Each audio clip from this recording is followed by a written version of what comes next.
We are now 336 days away from the midterms. Congress is planning to investigate the administration's boat strike in the Caribbean in early September, and some lawmakers have suggested it may be a war crime. According to the Post, quote, Defense Secretary Pete Hegseth gave a spoken directive according to two people with direct knowledge of the operation. The order was to kill everyone, one of them said, unquote. Then, when it became clear that two people survived, quote, the Special Operations Commander overseeing the September 2nd attack ordered a second strike to comply with Hegseth's instructions, two people familiar with the matter said. That reporting is important because today, White House Press Secretary Karoline Leavitt acknowledged the second strike, but said it was not Hegseth who gave the order. To be clear, does the administration deny that that second strike happened, or did it happen and the administration denies that Secretary Hegseth gave the order? The latter is true, Abe, and I have a statement to read for you here. President Trump and Secretary Hegseth have made it clear that presidentially designated narco-terrorist groups are subject to lethal targeting in accordance with the laws of war. With respect to the strikes in question on September 2nd, Secretary Hegseth authorized Admiral Bradley to conduct these kinetic strikes. The Washington Post reports that officials in Congress and the Pentagon are concerned the Trump administration intends to scapegoat Admiral Bradley. And tonight we've learned the Admiral is expected to be on the Hill this week to talk to lawmakers about the strike. Let's be clear, though, folks.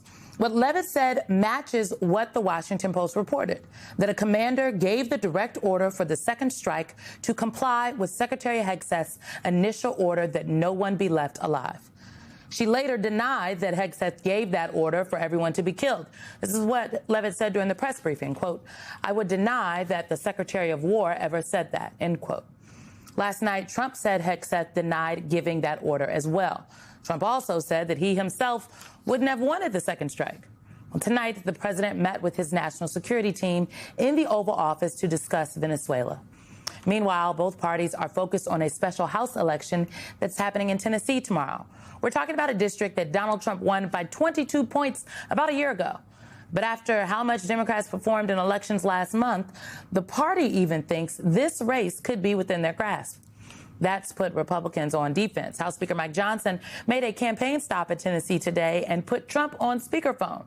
Trump told the crowd that the whole world is watching Tennessee as his party desperately tries to protect its razor-thin House majority.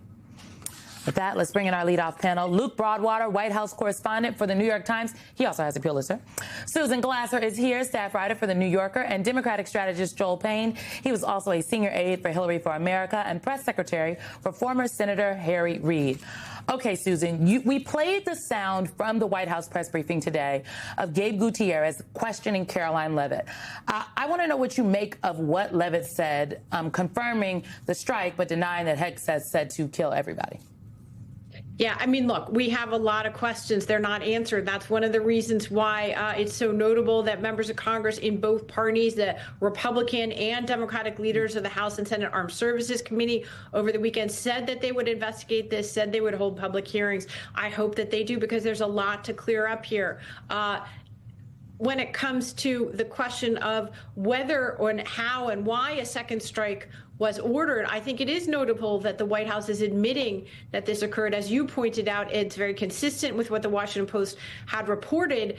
It's hard to see the justification, even putting aside the overall legality of this operation, which is very much in question. It's hard to see how two people apparently clinging to a raft or clinging to wreckage in order and trying to save themselves after the initial strike, they are not combatants. I think by any legal definition of the word. You heard a lot of horror expressed on television over the weekend by veterans who are familiar with the laws of war. I heard one of them saying it would be shocking to him if the Secretary of War had ordered everyone to be killed in such a situation, because it would be very indefensible. And again, it raises for me questions not only about this specific incident, but let's remember overall something close to more than 80 people have been killed in a series of strikes. We're talking about one of these strikes in September.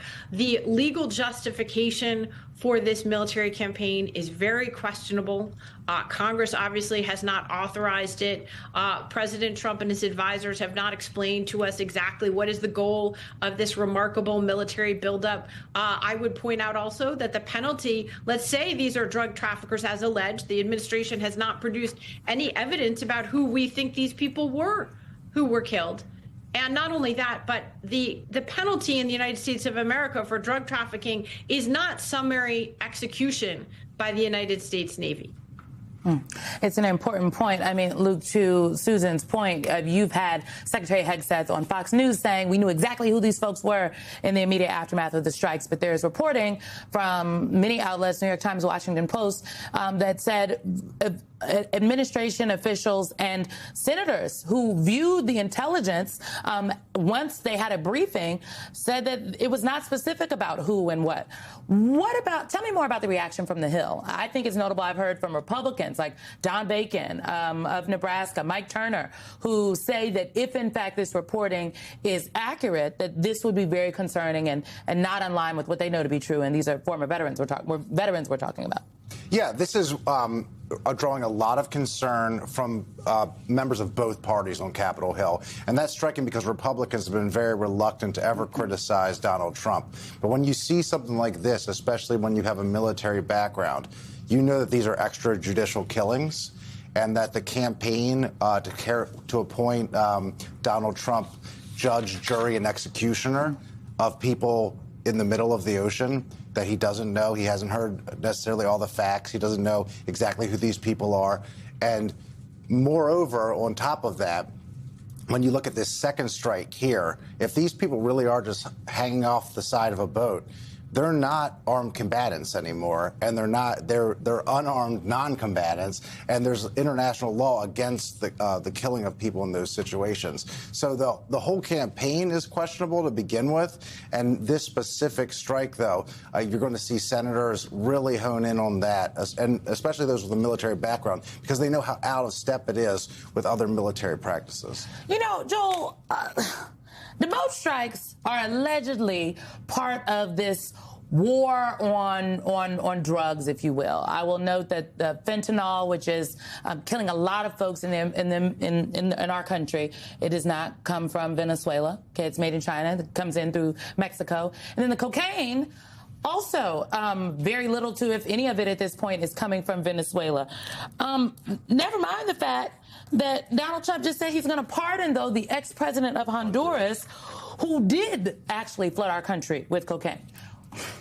Make it make sense for me. Oh, I don't know if I can make it make sense here, but what jumps out to me, Simone, is a few things. One, this was already morally trepidatious, reprehensible behavior that we saw happening in the high seas off the coast of Venezuela. And I think now we're finding out it might have been legally very questionable as well. And when I think about legally questionable, and look, you've worked in a White House, I've worked in a majority leader's office, we've both worked on campaigns. I know when something's been written by the counsel's office, and Caroline was reading stuff that looked like it was written by the counsel's office and was answering questions very specific. And as a political communicator, I know when things are starting to be parsed and when blame is starting to be shifted and when the entire story and the narrative is starting to change internally. And this is a White House that's on its heels right now because they know that, again, legally, they are in serious jeopardy. And I think the question they have to all ask themselves is the man at the top of the org chart, is he actually going to have my back?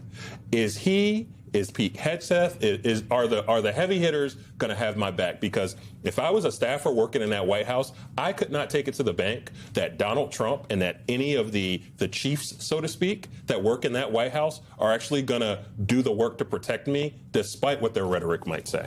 An interesting point, as Admiral Bradley's name has now been floated out there. Again, we only know his name today because Caroline Leavitt named him from the White House press secretary brief from the podium. And then Pete Hegseth this evening sent out a tweet saying that he supports Admiral Bradley and his decision making, which was very notable to me. Susan, what Joel was talking about was sticking to the paper. That's what we used to call it in my comms days, when you have to stick to the paper because lots of people have weighed in on the paper.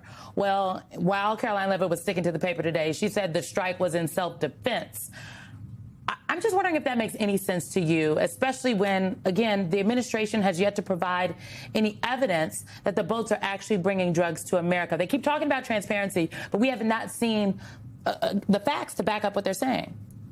Yeah, I mean, look, that's why I said let's have the hearings and let's have real questions being asked and actual oversight being performed by the Congress of the United States, which, by the way, actually still possesses the constitutional war-making power, even if it doesn't exercise it. And so I'd like to know who allegedly was on these boats that was targeted. Who are we executing? What is the evidence that links them to crimes? What is the evidence that links them to crimes that are connected to the United States of America as opposed to just general crimes? What is the evidence that they pose any kind of imminent national security threat that would require deadly lethal force being used upon them? Again, in our laws, and we are still a rule of law country, we do not summarily execute people for the alleged crime of drug trafficking. We don't know who these people are. So that's very important, first of all. Second of all, what was the chain of command?